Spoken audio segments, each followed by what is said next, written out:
Middle east के रण मैदान में महायुद्ध का वो मंजर देखने को मिल रहा है जिसकी किसी ने कल्पना भी नहीं की थी। एक तरफ दुनिया का सबसे ताकतवर देश अमेरिका है और दूसरी तरफ इजराइल का घातक सैन्य तंत्र। इन दोनों की जुगलबंदी ने मिलकर ईरान को उस मोड़ पर खड़ा कर दिया है जहां से वापसी करना अब नामुमकिन लग रहा है। ऑपरेशन एपिक फ्यूरी के तहत ईरान पर जो कहर बरपाया गया उसने तेहरान की सैन्य शक्ति को पूरी तरह झकझोर कर रख दिया। 18 दिनों की भीषण लड़ाई के बाद अब हालात ये है कि कल तक हजारों ड्रोन और मिसाइलों की धमकी देने वाला ईरान आज एक एक हमले के लिए तरस रहा है। क्या वाकई ईरान का सैन्य वजूद अब खत्म होने की कगार पर है? नमस्कार, मैं हूं आपके साथ ममता तिवारी और आप देख रहे हैं न्यूज़ 18 का डिजिटल प्लेटफॉर्म। आज इसी पर चर्चा करेंगे कि क्या ईरान की ताकत खत्म हो रही है।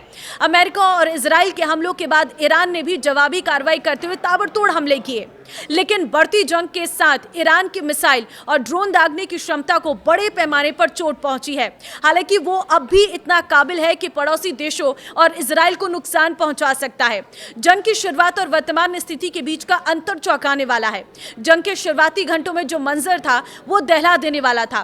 पहले 24 घंटे में ईरान ने यूएई पर कहर बनकर 167 मिसाइलें 541 खतरनाक ड्रोन दागे थे, लेकिन अमेरिकी सेना के भीषण हमलों ने इस रफ्तार पर ऐसा ब्रेक लगाया कि 15वें दिन आते आते ये संख्या सिर्फ 4 मिसाइलों और 6 ड्रोनों पर सिमट गई है। पेंटागन की ताज़ा रिपोर्ट तो और भी चौंकाने वाली है। उनके मुताबिक ईरान की मिसाइल लॉन्च करने की क्षमता में 90% और ड्रोन हमलों में 86% की भारी गिरावट दर्ज की गई है। जिस आसमान पर कभी ईरान के ड्रोनों का राज होता था, आज वहां अमेरिकी फाइटर जेट्स का पूरी तरह वर्चस्व है। इजराइल के institute for national security studies के मुताबिक इजराइल पर होने वाले हमलों में भी भारी कमी आई है। शुरुआत में जहां रोजाना करीब 100 मिसाइलें आती थी, अब उनकी संख्या सिंगल डिजिट में सिमट गई है। पेंटागन का कहना है कि पहले दिन के मुकाबले मिसाइल लॉन्चिंग में 90% और ड्रोन हमलों में 86% की कमी आई है। ईरान की इस गिरती हालत पर व्हाइट हाउस ने शनिवार को एक बेहद कड़ा बयान जारी कर दुनिया को संदेश दे दिया है। अमेरिकी प्रशासन का कहना है कि ईरान की बैलिस्टिक मिसाइल क्षमता अब लगभग तबाह हो चुकी है और उसकी नौसेना अब युद्ध लड़ने के काबिल भी नहीं बची है। वहीं राष्ट्रपति डोनाल्ड ट्रंप ने रविवार को एक बड़ा दावा करते हुए कहा है कि अमेरिकी जाबाजों ने ईरान के उन कारखानों को मटियामेट कर दिया है जहां ये जानलेवा ड्रोन बनते थे। ट्रंप के इस बयान ने ईरान के खेमे में हड़कंप मचा दिया है, क्योंकि अब उनके पास हथियारों का बैकअप भी नहीं बचा है। ईरान अब भी कैसे कर रहा है हमले, ये सवाल है। तो क्योंकि सवाल उठता है, तो अगर क्षमता इतनी कम हो गई है तो ईरान अब भी मिसाइलें कैसे दाग रहा है? रक्षा विशेषज्ञों का मानना है कि ईरान एक विशाल देश है और जब तक जमीन पर सेना नहीं उतरती उसकी क्षमता को जीरो करना नामुमकिन है।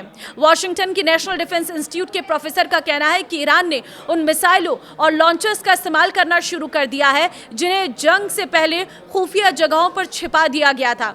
उन्होंने कहा कि ईरान अब सैन्य ठिकानों के बजाय 1 या 2 मिसाइलों से नागरिक और वाणिज्यिक बुनियादी ढांचों को निशाना बना रहा है।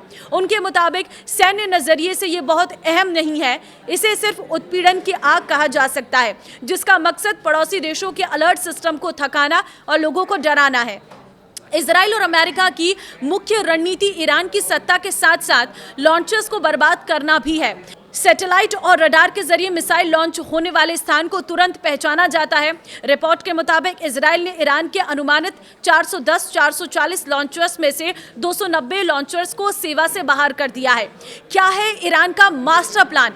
देखिए, विशेषज्ञों का मानना है कि ईरान की रणनीति अब एक वेटिंग गेम है। ईरान का आकलन है कि उसके मिसाइल खत्म होने से पहले खाड़ी देशों और इजराइल की डिफेंस मिसाइलें खत्म हो सकती हैं। इतनी तबाही के बाद भी सवाल ये उठता है कि आखिर ईरान अब भी मिसाइलें कैसे दाग रहा है।